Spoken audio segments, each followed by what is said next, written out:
Hello everybody, Dr. Rocks checking in.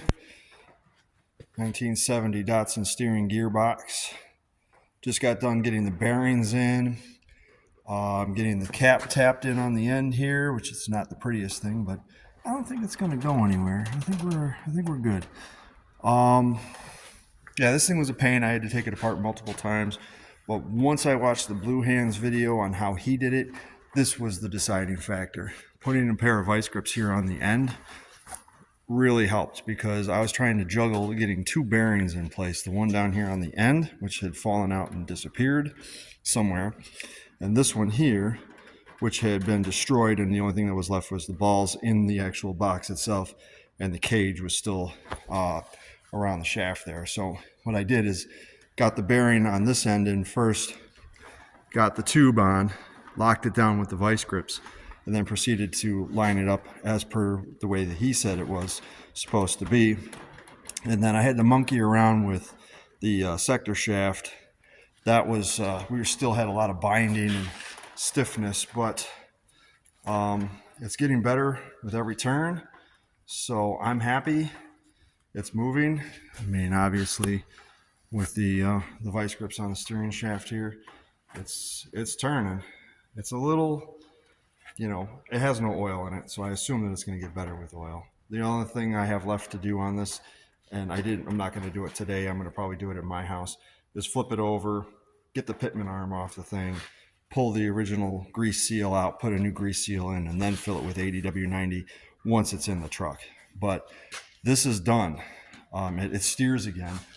And the thing that it was doing before was because the bearing was missing from one end and destroyed on the other, everything inside the box was allowed to walk. So you could watch it right here when you were, turning it to the left, the actual shaft would unscrew and get further, would pull out further, and then when you turn it to the right, it would push its way in, which makes sense that it would push the bearings all out of place. But it steers. I mean, for manual steering, I'm not really going to ask for much. It doesn't seem to have a dead spot in it. It seems to be pretty tight, not like tight like binding tight, but like, there's no like dead area or whatever. If I wiggle it back and forth, it loosens up a little bit, but then it gets right back to being where it's supposed to be.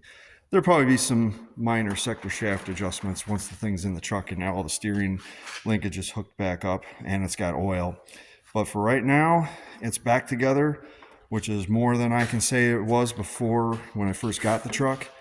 It definitely was not looking very healthy, and as I said, because of the bearings, I don't know what was going on in here, if this guy was rebuilding this thing or if it got damaged in the process, but somebody was turning the wheel in order to get the truck out of the garage, into the garage, onto the trailer, off the trailer, and it ended up blowing out this cap, and all the guts just came like flying out of the thing. So I'm lucky that the worm gear is not damaged. I'm sure this will get better.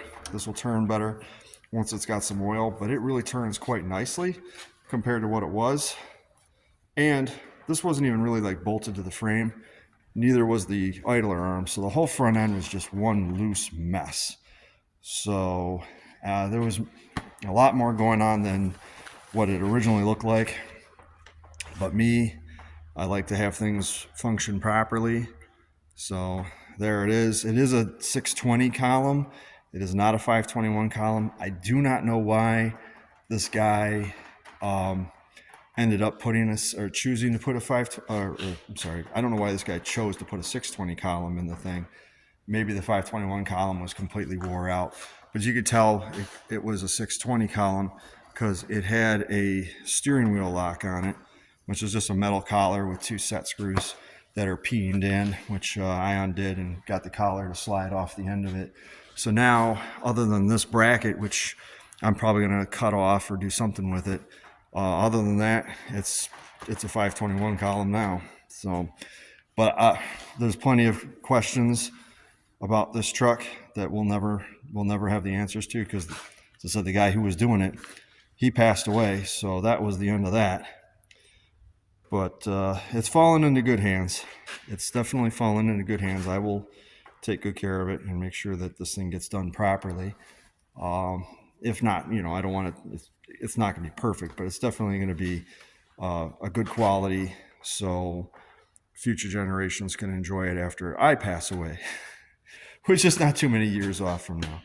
Like, share, and subscribe. There's plenty of other videos. I'm almost up to 500 videos on YouTube, so be sure to go back into my back catalog and check it out. There's autocross racing, rallycross racing, 91 hard body, 92 Pathfinder supercharged, this 1970 Datsun 521. There's an 86 Datsun, 86 Nissan 720 on here, and a 2010 Infiniti, and I just added a 99 Tahoe for, for whatever reason. It's just it's a nice little beater truck to go around and get junkyard parts with. But that's all I got for today. Like, share, and subscribe. On to the next phase. See ya.